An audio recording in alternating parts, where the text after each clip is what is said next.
In this video, we are going to explain the financial statement, the income statement, the balance sheet, the statement in changes in equity, the cash flow statement, and finally, the explanatory notes. The income statement is one of the compulsory documents that belongs to the financial statement. It provides us with the results of the enterprise from the difference between revenues and expenses. Revenues are positive changes in equity independent from the firm's owners, while expenses are negative changes on owners' equity independent to owners' transactions. If the accounting result is positive, the total revenue is higher than the total expense. There are two main components: operating revenues and expenses, that are those who arise from the main activity of the firm, and financial revenues and expenses, that are those who arise from the firm's financing activities. Here we can see an example of an income statement. The profit or loss is determined by taking all revenues and subtracting all expenses from both operating and non-operating activities. In this case, we can observe a profit. The balance sheet is one of the obligatory components of the financial statements. It offers information about the economic wealth of a company at a certain point in time, and it can be compared to a snapshot of the firm on a given day.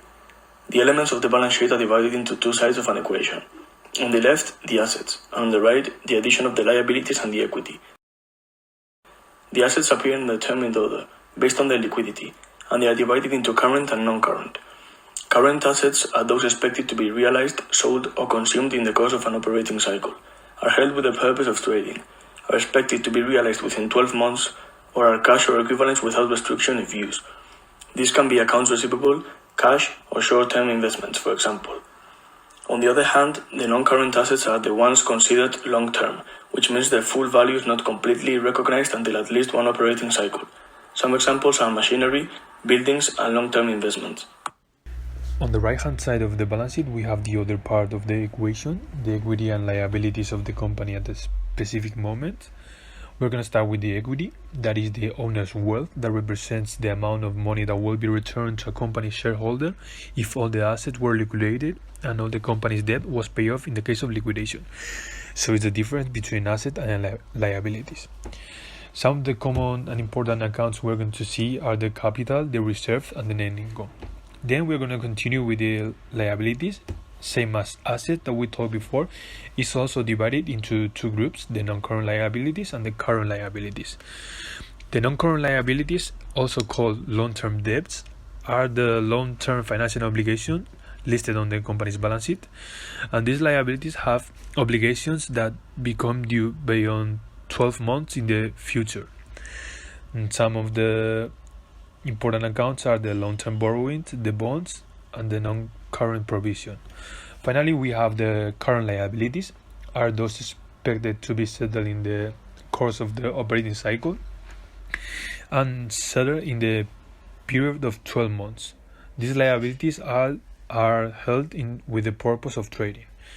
Some of the important accounts are the short-term debt or short-term borrowing, accounts payable, and creditors.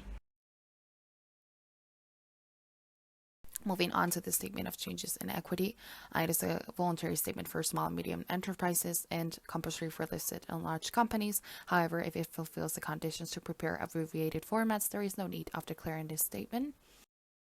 First, see in an example, which basically can see that it reflects the changes in owner's wealth.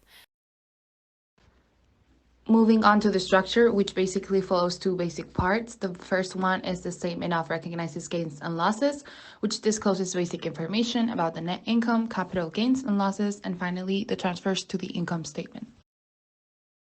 The second part is the statement of total changes in equity, which discloses information about all changes in equity, being this the changes in stockholders' capitals and dividends, other changes, accumulated effect of changes in accounting policies, and finally the correction of material mistakes.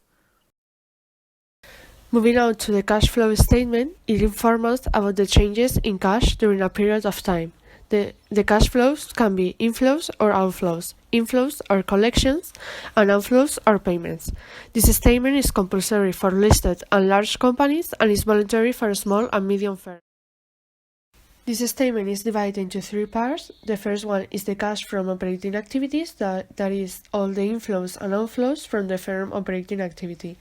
An example of inflow will be the interest received, an example of outflow will be the interest paid.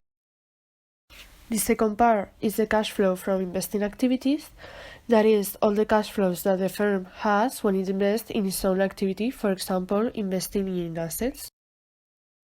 And the third and the last part of the cash flow statement is the cash flows from financing activities, that is, all the cash flows generated by financing the firm.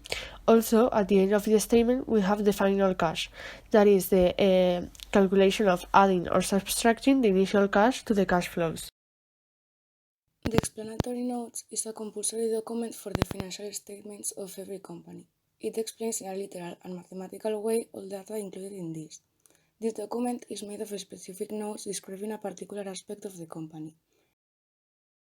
Besides the ones mentioned before, there are 4 other documents in the annual report of listed companies. The audit report, which is a written opinion of an external auditor on the validity and reliability of a company's financial statements. Its goal is to check that these are free from error and that they really show the true and fair view of the situation of the company.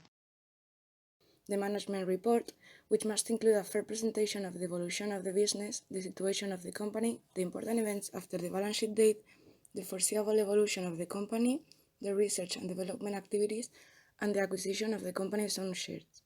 The social responsibility report, that is used to assess and take responsibility for the company's effects on environmental and social well-being, and finally, the corporate governance report, which is used to evaluate the system of rules and practices by which the firm is directed and controlled.